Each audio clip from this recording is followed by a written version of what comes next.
So hello everyone, welcome to the Proof of Coverage podcast. My name is Salvador Gala. It's been a couple of months since I got to record an episode, but I'm super excited about the two folks we have on today, Matt from Caldera and Neel from Eclipse, to chat about sort of blockchain scaling and how that relates to a lot of the infrastructure choices that DePIN founders are making around building in crypto.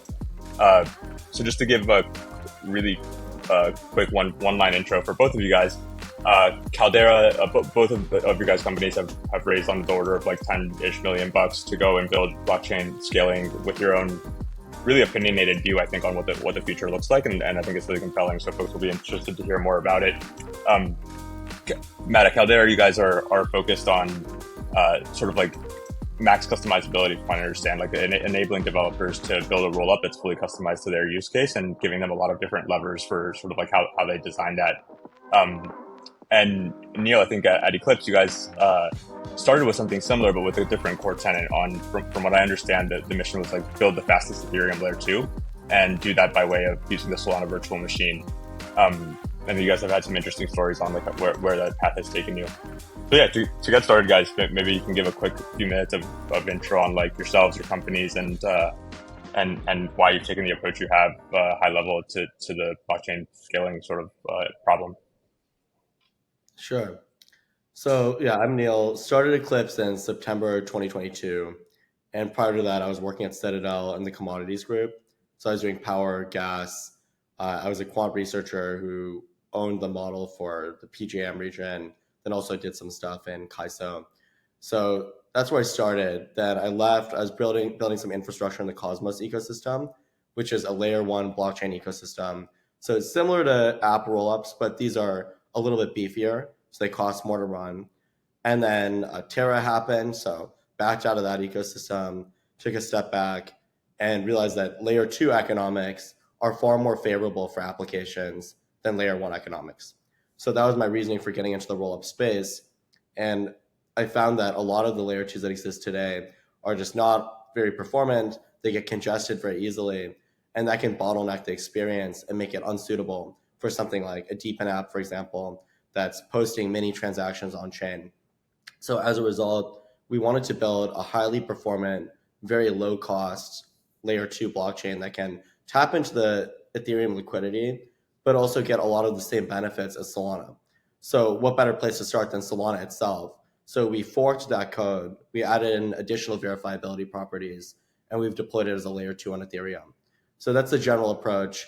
And like Sal was mentioning, we had some experiences running that same framework as a rollup for specific applications rather than as a shared chain. And we have a bunch of lessons learned from that ultimately led us back to the shared chain in the same way that Solana says, just use our shared chain, everything exists here and it can all compose very cleanly.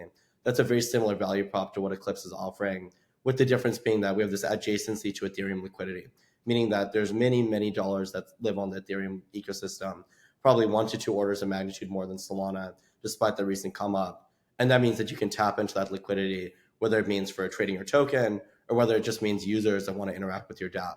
So that's a high level on what we're doing. We call it the fastest Ethereum layer 2. That's because we have a benchmark that it's based on Dragonfly's AMM test, but it effectively demonstrates that the throughput of our chain is not substantially different than the Solana layer 1, and yet it's able to operate as a Ethereum layer 2. Awesome. I guess happy to give an intro on myself as well. I'm Matt, co-founder, CEO of Caldera. Caldera is a customizable rollups as a service provider, as Sal mentioned. So in short, we allow people to launch customizable, typically EVM-based layer 2s and layer 3s on top of Ethereum using the popular rollup stacks like the OP stack, the Arbitrum stack, and the Polygon CDK. Me and my co-founder got into this space mostly coming into it from the sort of like technical like application layer end. So we were really fascinated by a lot of the novel applications that were being built last cycle, things like fully on-chain games, fully on-chain social, to some extent like real world use cases, including DePIN, especially Helium was a big inspiration, ticketing, any sort of like mass market applications. We saw glimpses of that last cycle. I think none of them really took off.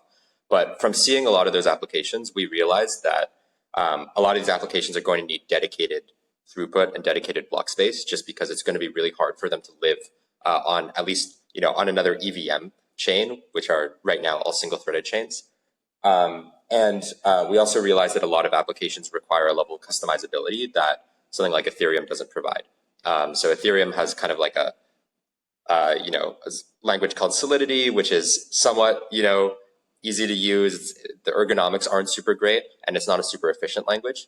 If you're building your own blockchain, you're able to have a lot more control over the lower level aspects of the chain, which allows you to do a lot of cool things that a lot of different kind of novel applications, things that aren't just like swapping tokens back and forth into AMM, can really use. So given a lot of that insight, we started off hosting OP Stack chains. We've since expanded that offering. And now we work with a bunch of teams across basically every single sector in Web3, anything from general purpose chains like Manta, which are just building, big blockchain ecosystems, to games like Curio, doing fully on-chain games. There's another one called Primodium, doing some social, doing some ticketing. And we're also working with a couple of DePIN projects as well. Very cool. Thanks, guys. To kick it off, I want to start with the really basic fundamental question of why not build on the layer one, which is the sort of like the default for what DePINs have done over the past couple of years, is either try to the really early folks like Helium built their own layer one, or a lot of DePINs issued tokens on Ethereum layer one, but really use the blockchain as a token issuing mechanism and not much real activity in terms of network activity being posted on chain. So why? I guess I want to direct this question at you, Neel, because I think the parallel of projects building directly on Solana layer one is a lot closer to we see a lot more of that than projects building on Ethereum layer one today. So why do you think how do you get projects to build on with Eclipse rather than trying to go on Solana layer one, or how do you articulate the benefits of tapping into Ethereum security and liquidity, basically? Yeah, I think that's the right framing, because if you look at the Ethereum layer one, it's obvious why you wouldn't build there, because it's just so expensive. Whereas the Solana layer one is actually a relatively attractive place for DePIN projects, and that's why they've attracted so many DePINs. If you compare it to something like Eclipse, which has comparable performance cost, then it helps outline the actual differences between being an Ethereum layer 2 versus being Solana as an L1. And it comes down to one thing, which is more of a crypto native value, but it's about verifiability, meaning that even if you're a user on your cell phone or you're using a very lightweight device, such as many of the devices that are used in DePIN networks, you can verify the behavior of the layer 2 blockchain. Whereas in Solana as an L1, it lacks this feature called a light client, meaning that if you have a really lightweight device, there is no way to tell that Solana is operating correctly or that it received your transaction or something else. Whereas a big part of what Eclipse is doing is essentially building that light client in the form of a bridge on Ethereum. So you know that if Ethereum is able to recognize a transaction was properly executed and committed to, then you have high confidence that it indeed was actually executed correctly. So that's one cluster of properties. And then the second is about Ethereum liquidity. And there have been these projects that are more crypto native that the DePIN folks may or may not be aware of, but these projects are called Blast, Manta, there's a few others. And they've done fairly aggressive go-to-market tactics that require referral codes or things like that. And they've actually accumulated over $1 billion of TVL each in the order of, let's say, less than a couple of months. And that kind of aggressive go-to-market tactic is likely not possible anywhere but the Ethereum ecosystem, possibly Bitcoin. But that's pretty much the only place where so much dry powder exists. So those are the main reasons. And I think you can make an argument that you can apply the same tactic to something like Solana. But the issue is that people don't use Sol as money at this point in time. And I could make some arguments on why Sol might be fundamentally less suitable as money than something like ETH or Bitcoin. But that's the high-level synopsis, and that's the reason why you likely want to be on the same ecosystem where everyone else lives.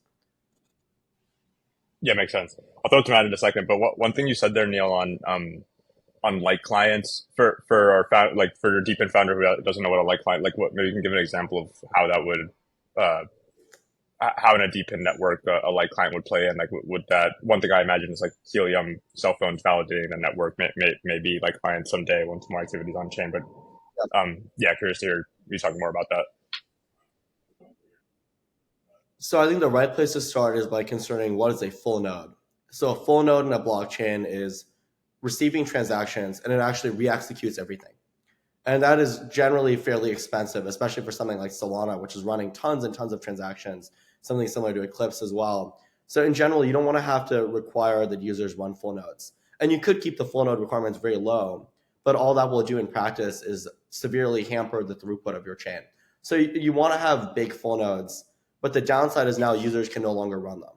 So the way that we solve that is light clients, or sometimes they're called light nodes if they're proof-based. And the idea is that your phone or whatever device would receive just a succinct summary of what occurred and what's the new state, in addition to some kind of proof mechanism.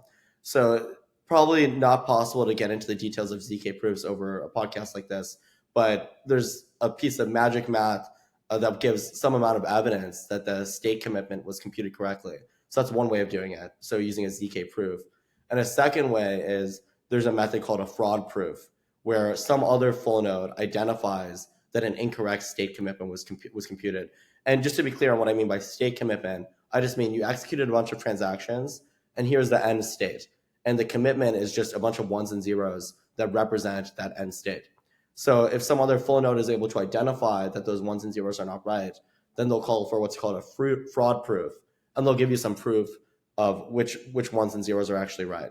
So that's a high level on the two types of proof-based mechanisms that are used.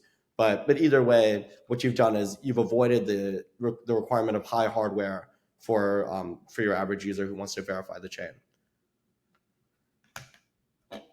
Yeah, makes sense. Matt, anything that you disagree with? I'm curious, like how you, if I were to ask you, like, do you think that using SVM with Ethereum, like the Eclipse setup, is that as secure as doing a proper ETH or whatever you want to describe, proper ETH, other type of ETH layer 2? Yeah, I'm curious on your view on just like the security benefits.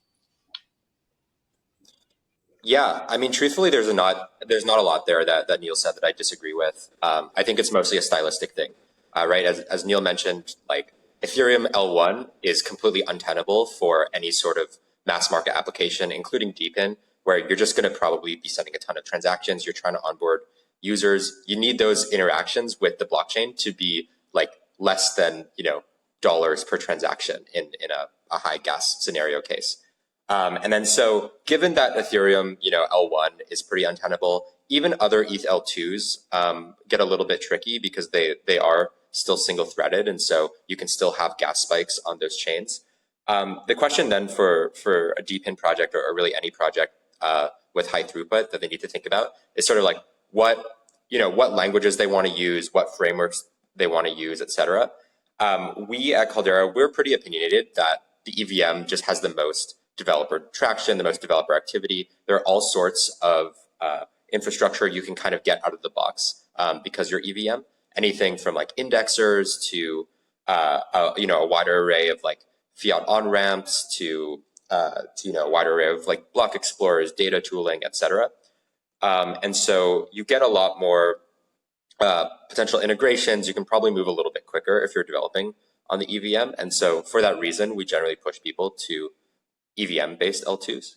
But there's nothing like fundamentally incorrect about the approach of like using the Solana VM. I wouldn't say that at all. It's mostly just like the teams we talk to, they often are pretty opinionated themselves. They might have Solana developers who are comfortable with the Solana ecosystem. They might have Ethereum developers comfortable with the Ethereum ecosystem or something else. And the folks who are mostly Ethereum developer based, where they don't want to force their team to spend a couple quarters learning an entirely new ecosystem or language, those are the folks that come to us and ask us to build them EVM L2s.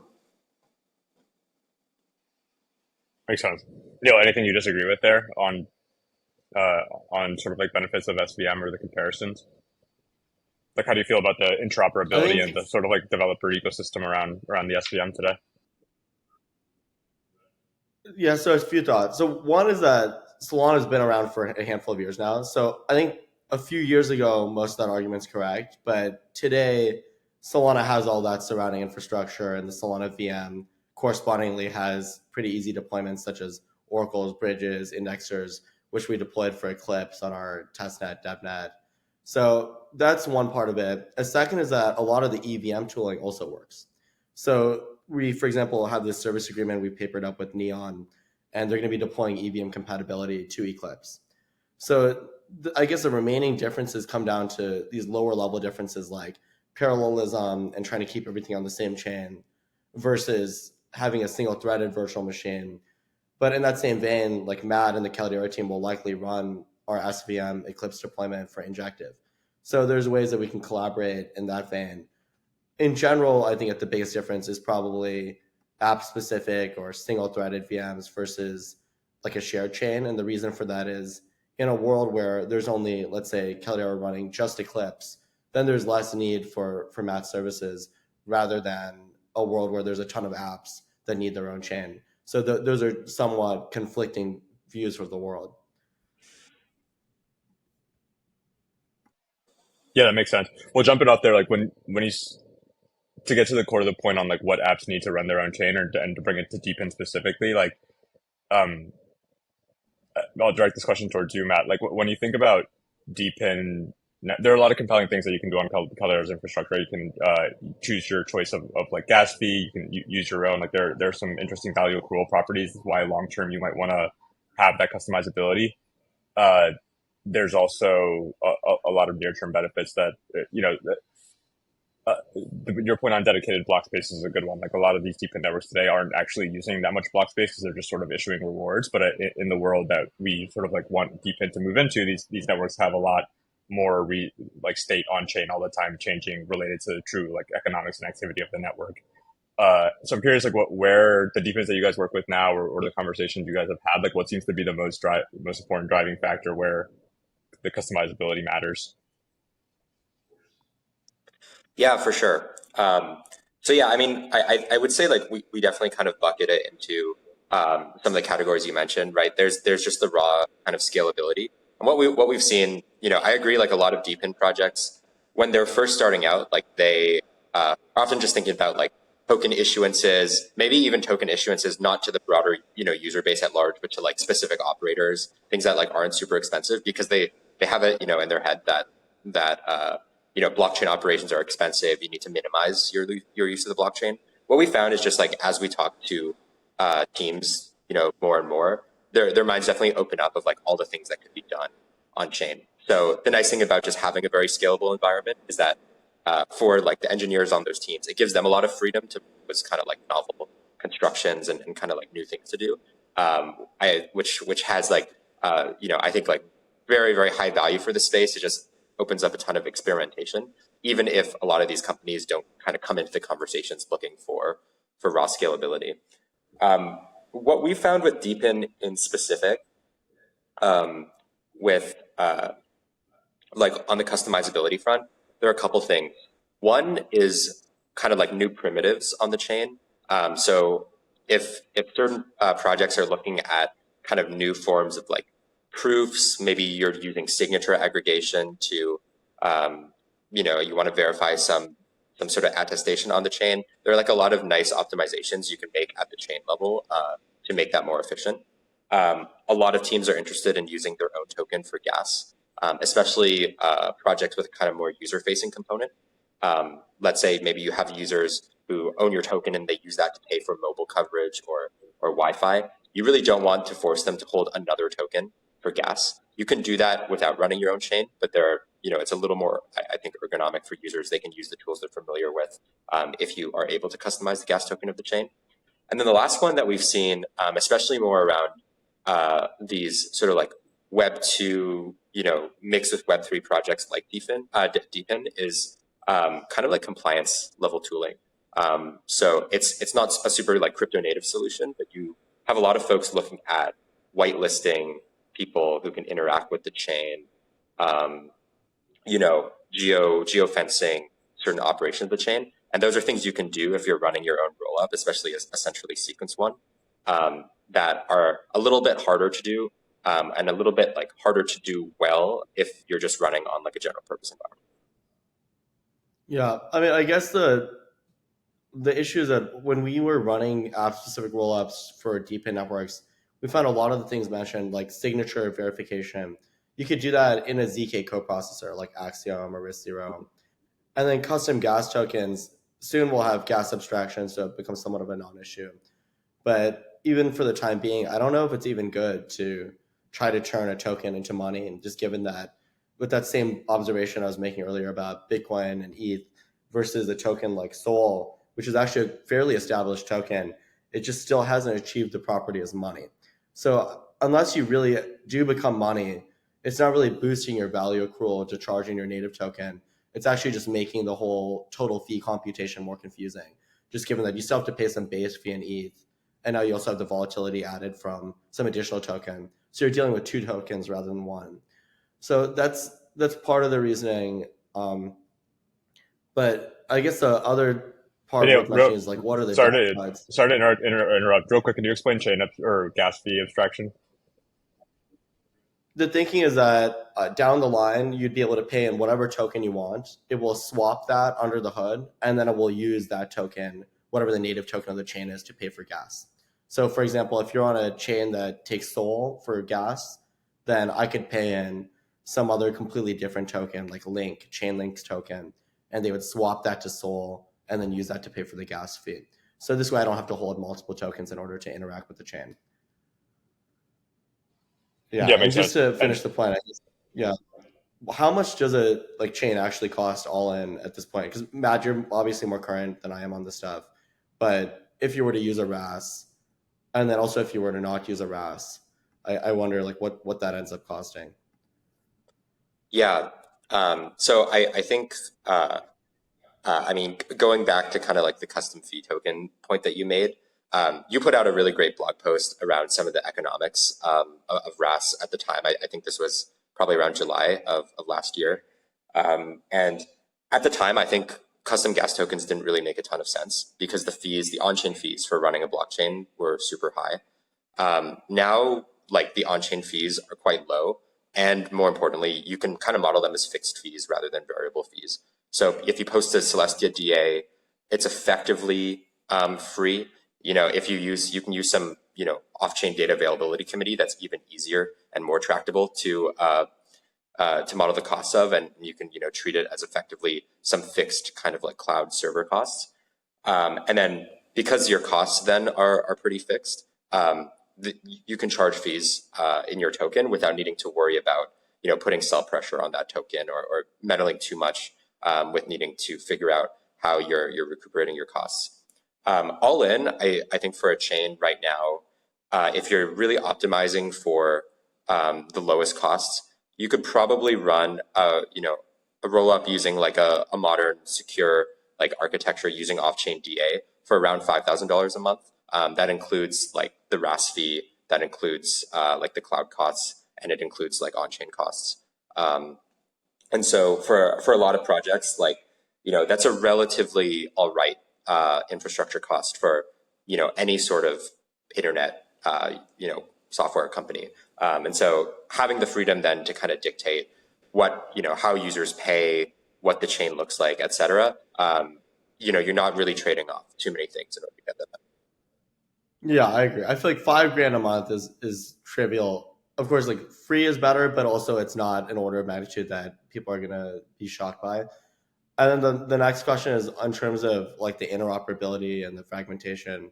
What is like the state of the art solution if you have, like, let's say I'm interacting with 20 chains, then I'm going to end up with a few bucks on one chain, a couple bucks on another. It's all going to be scattered everywhere. I saw some tweet where a guy was going through the networks on his MetaMask wallet and he's like scrolling for a really long time. So it's getting pretty confusing. What's the solution to that? Or like how are you supposed to be handling that from a chain operator's perspective? Yeah, that's a really good question. So you get some of the benefits that you mentioned before from just being like an EVM L2 or L3. So you get access to the liquidity on Ethereum, or if you're like an Arbitrum L3, liquidity on Arbitrum, which itself benefits from liquidity on Ethereum. So getting tokens into the chain is relatively easy. You can wrap over that with all the third-party bridge providers that exist in the Ethereum ecosystem. There's probably like 20 or 30 now. We found for them, because it's all kind of like a pretty standard interface, they're familiar with the roll-up stacks, that to get those infrastructure providers launched on chain is not super difficult. And then users can onboard and offboard onto the chain using the same flows that they're used to. Implicitly, one of the things you're kind of mentioning when you're talking about MetaMask is the actual wallet experience. And I think that's the thing that's truthfully lagging the most. Like MetaMask as a multi-chain wallet, it does have multi-chain functionality, but it's really single chain functionality just copied over, some arbitrary number of chains. there aren't many wallets that provide really, really great abstractions over,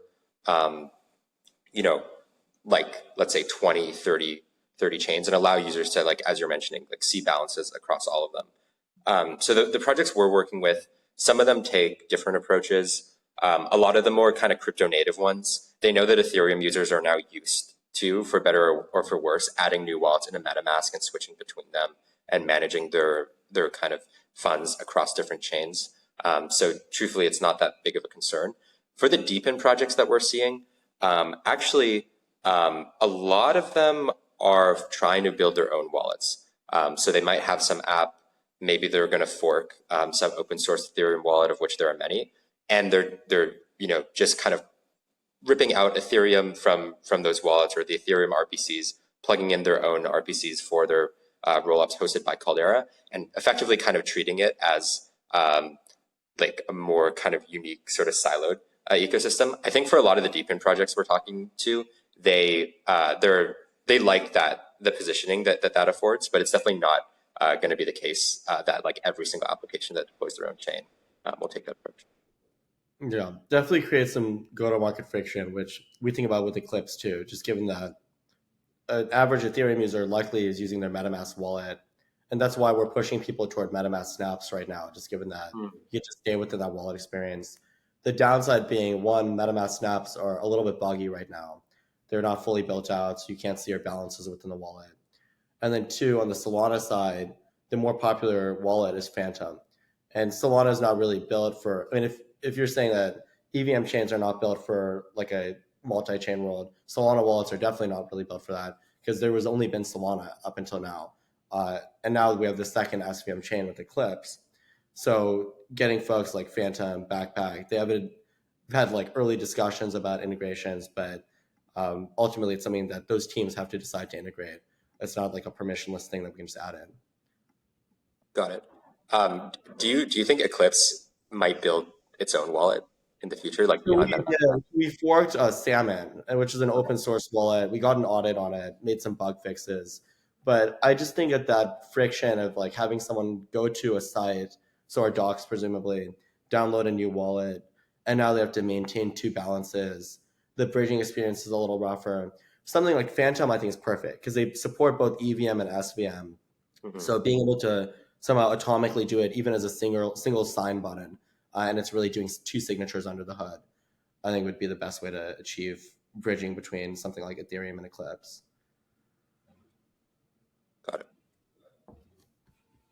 Hey guys, I want to ask y'all one question I'm really curious about, maybe less so for DePIN founders, but when you guys think about the economics of your own business over time, Matt, from what I understand, like you guys are running RPCs for all of your customers' chains and guaranteeing some SLAs against those, and sort of like that's what you're earning your margin against as part of the rollup provider fee.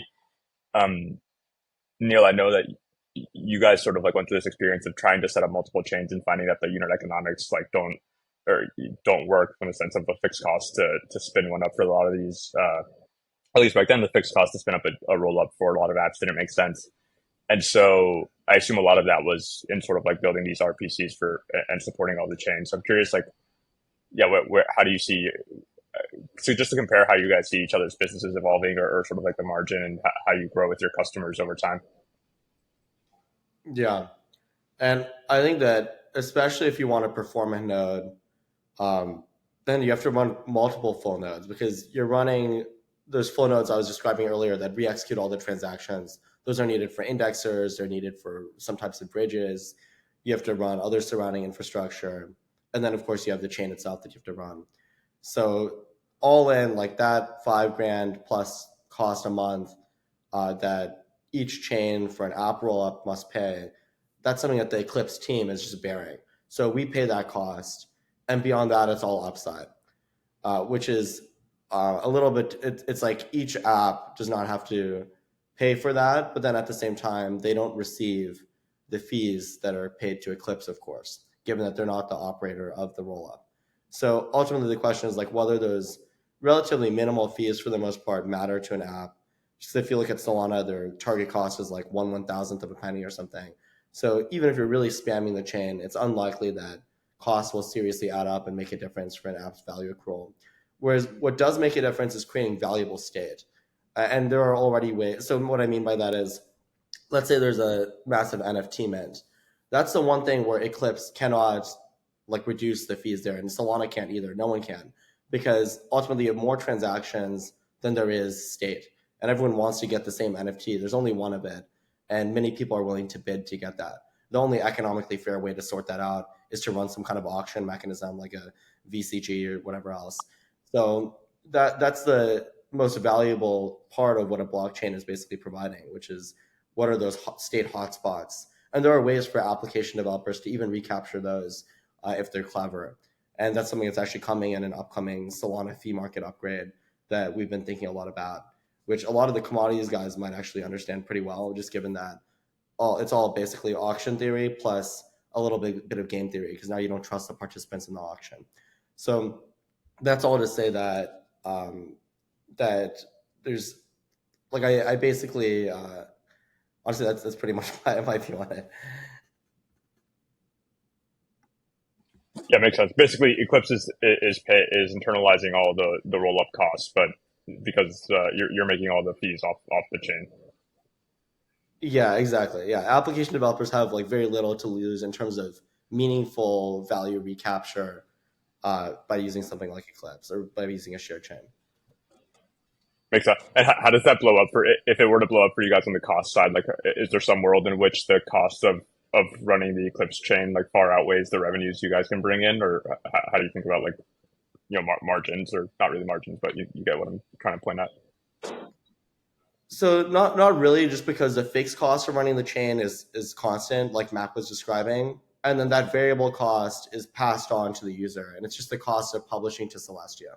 So that's relatively low right now. It'll likely continue to be low, and then even if it doesn't remain low, there are other DA options that are popping up. So basically, running an L2 is very unprofitable at first, and then once you hit some critical mass of, let's say, 15 to 20 transactions per second, then it becomes profitable. Makes sense. How'd you get that number? Is that a real number, or was that just a illustrative? Like, That's how a did you number get to that's just going off. Yeah, the high level way that we computed it is what's our fixed cost, and then what's like a reasonable margin that we can charge per transaction, or a reasonable premium on top of the data publication cost, and then we just work backwards from there. Makes sense. And Matt, what about you? Yeah. So yeah, one of the things you mentioned was RPCs, right, and SLAs, and a more kind of typical cloud model. That's definitely a component of our like long-term strategy for generating revenue. Right, as I mentioned to Neel, like we do charge like a few $1,000s per chain in order to get both cover our costs and make money from just providing the service of running the chain, the support, etc. We don't really view that as our long-term business model, I think, for obvious reasons. I mean, running RPCs is truthfully a pretty terrible business model. It's become a commodity at this point. There are like a ton of amazing providers that do it. We do it kind of out of convenience because oftentimes the process to get other folks to run your RPCs takes a while. It's annoying rather than expensive, but it's still annoying, and it's a problem we can solve for our customers. But really a big component of our revenue is actually somewhat similar to like what Neel is talking about, which is splitting sequencer revenue with the projects whose chains we're running. So just as Eclipse adds some margin on top of user fees to generate some money, if you're running any sort of roll up, you can do the same. And so if you're using these any sort of kind of like user acquisition, right, demand generation strategy for your block space, you have transactions happening on the chain, you can then make money via those transaction fees. And if our users are making money, then we take a small percentage of that. So it's really great just because it's kind of more of like a usage-based, success-based model. It also allows us to align incentives with the projects we're working with more closely. So we will sometimes do things to help the projects we're building with, like get more users, right? Things like quests, general like co-marketing, et cetera. And because we're taking a percentage of the fees on the sort of usage transaction side, it'll it allows us to align incentives and gives us the freedom and the opportunity to like really help a lot of our projects grow. There are like a lot of other things that we're building right now that I think will also help evolve the business beyond just those two methods of making money. Just sort of like value-added services on top. I think this is typical of pretty much any cloud business. You have sort of like the core kind of primitive, right? With like AWS, it might be like EC2, but most of Amazon's revenue doesn't come from like running differentiated VPS server boxes. It comes from a lot of the services and a lot of the additional infrastructure that they put on top. I think we're going to see a very similar thing with the rollups as a service space. Interesting. Yeah, makes sense. I wonder if that's because Amazon also runs their own hardware though, right? So they have some economies of scale, presumably, if they have more customers and they build like more efficient data centers and then they drive their margin up, things like that. So I always was wondering when we were running RAS, I wondered, did we have to eventually vertically integrate, or otherwise do we pretty much just commoditize? At which point, like, is there any way to differentiate? Because there's so many RAS now. There's other guys. I think they're called Boba, or I've seen a few that pop up in Asian markets, especially. And then the second question I always had is like, if you take a percent of sequencer fees, then do you just basically cannibalize your largest customers, and then they just choose to operate it on their own? How does that? How do you think about that now? Yeah, I think there's going to be a pretty big element of like verticalization. I think you get some of the benefits of economies of scale just from the size. Like even if you're still using cloud providers, just from like the size of the contracts that you give, you can push your costs down. So I don't think I do think we're kind of going to go more vertical. I don't think that means we're going to be running our data centers anytime soon, potentially in the future. But you can still and we're already seeing this with the contracts we're negotiating with our cloud providers. Like we can actually probably offer cheaper costs all in than if some of these projects were to try to do this themselves just on the cloud side. I think in terms of like cannibalizing customers, definitely for any sort of like usage, percentage based model, there's a risk of that. What we found typically is that the teams we're working with, they just really don't want to deal with the infrastructure. People are not unhappy with paying these fees, and they also know that a lot of the kind of headache and the hassle also scales with these fees, like roughly, approximately, right? When you're running a chain with like $1 billion in TVL, there are a lot more infrastructure problems, a lot more support that's necessary than if you're running a chain with relatively modest activity and low TVL. And so I actually don't think a lot of these teams really have a super high appetite from what we've seen to want to take that function that they've since offloaded all those concerns about to us and like internalize that within their own companies. So empirically, it doesn't seem to be a huge concern. Right. Guys, one other question I wanted to ask you, which I was one of our audience questions from Twitter, is basically like, let's assume everyone, all the best scalability solutions for DePINs are on this call, but out of the ones that aren't on this call right now, the ones that I think have seemed the most differentiator or unique to me have been some of the DePIN specific layer ones that are launching. I mean, outside of people launching on Solana, which we already talked about, and folks launching on mainnet.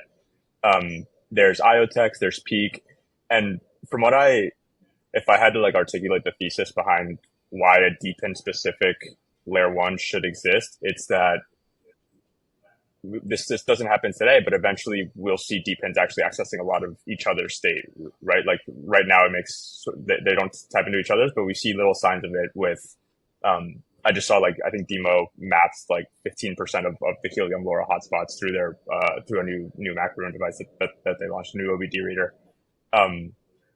And so I think more and more over time, just from a high level conceptual, I think, all right, if DY is going to make telecom 20% better and decentralized energy is going to make energy 20% better and transportation is going to make that 20% better, when you start to compound these things on each other by bringing data up and down the stack, that you truly build something that traditional sort of infrastructure providers just can't, you can't compete with 3 sequential 20% improvements compounded on each other. It's just not possible. And so I'm curious, does that resonate with you guys at all? Do you see DePINs eventually touching each other's on chain, interacting with each other based on network activity that's happening on chain? And how do you need to build for that? yeah, I guess I'll leave it there to hear what you guys, if you guys have any thoughts on it. Yeah, I think composability is a critical property for crypto dApps, and we're starting to see it in early stages with DePIN dApps.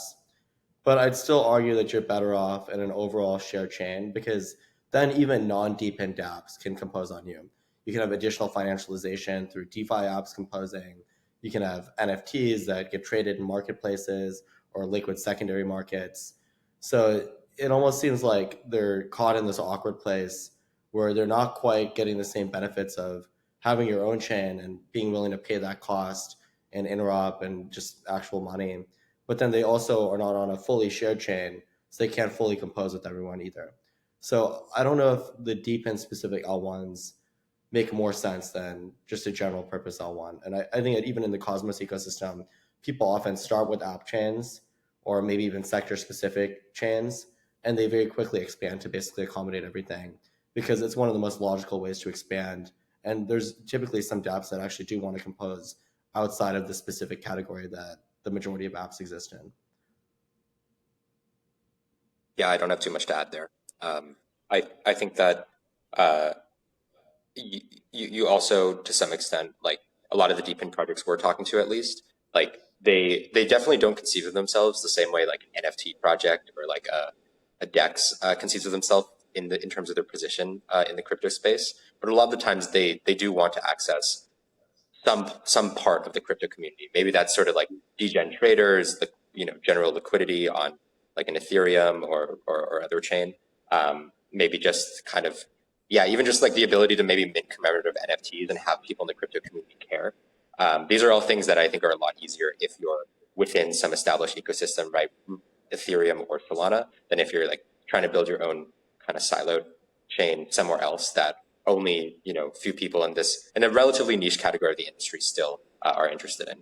Like I'll say truthfully, I think like the idea of sector specific chains is really, really, really interesting. And so I'm a little disappointed in myself that I am not familiar with a lot of the offerings that are happening, in the DePIN world for this, but I wasn't familiar with the chains you mentioned. I think a lot of the folks, the crypto community, the ones who are going to probably be the early adopters for some of these protocols, aren't super familiar with those chains either. And so just in terms of like access to liquidity, go to market, being able to kind of have some share in like the mind share of the crypto industry, it seems to make sense to try to build on a more established ecosystem. Yeah, that makes sense. One more sort of related question, this one for you, Neel, since I know where Matt stands on it. You guys have made a really big bet on SVM. There are people building other types of virtual machines too, like newer next gen virtual machines that claim to have certain benefits over SVM or over like the state of the art today. Curious how you feel about some of these ecosystems, if you think that's truly the direction people are moving, or if you think like SVM is it.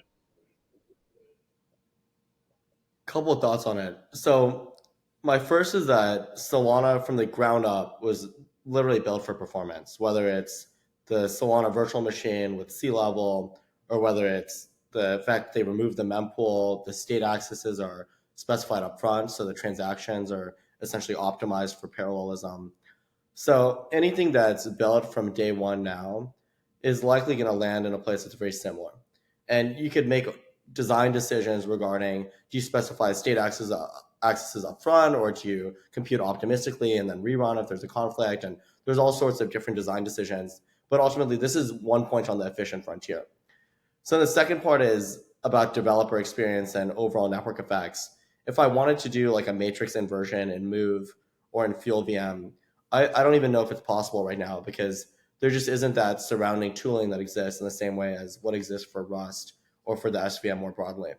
So like Matt was saying with the EVM, it took years for the Solana virtual machine to get to this point where it actually made sense for it to expand and where they've actually reached that critical mass of adoption. So there's a tough battle ahead for any kinds of new VMs that are popping up. So those are the main points that resonate with me. But the last one is that even if there's an innovation that occurs in a layer one blockchain, I'd argue that it's fundamentally easier of a problem to solve, like making a highly performant layer one blockchain as opposed to making a highly performant layer two. And the reason for that is you might make optimizations such as what Solana did. They removed the Merkle tree, and we actually retained that optimization. But what that means is that settlement or doing those proof-based mechanisms that I described earlier becomes much more difficult and sometimes impossible. So the Merkle tree that's usually how a state commitment is made for EVM chains. And that's important because when you do a fraud proof or a ZK proof, you have to prove one, here's the inputs to the transaction, and two, here's the output if you run the transaction given those inputs. So that first part of what I'm describing, proving the inputs, becomes impossible, or it becomes much more difficult if you lack any sort of state commitment, such as a Merkle tree commitment. So removing that is great for performance, and layer one blockchains do that. But the downside is your settlement is almost impossible. So you have to get very creative around how you do that.